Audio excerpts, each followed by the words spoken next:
Here is alarm E-22 embedded Ethernet fault into the Toshiba VFD. It's caused because E-22 caused by failure of internal Ethernet communication into the drive.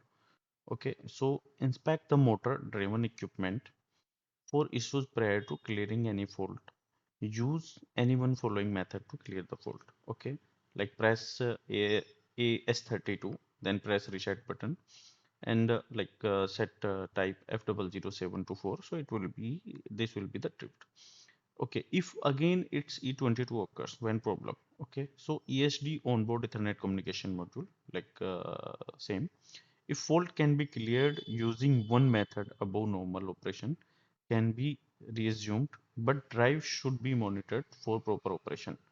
If fault cannot be cleared, the unit will need to service or repair. Okay, so in this case, there could be the few things like the Ethernet cable could be faulty, there is a issue with that.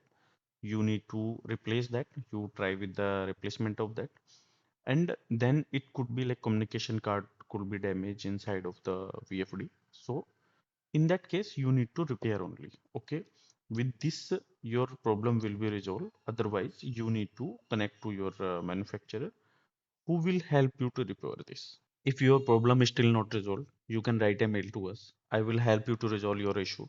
And checking, I can provide you one PDF that will be what on very minimum charge, but that will help you to resolve your future upcoming issues, and it will help you like to get complete training about the VFD.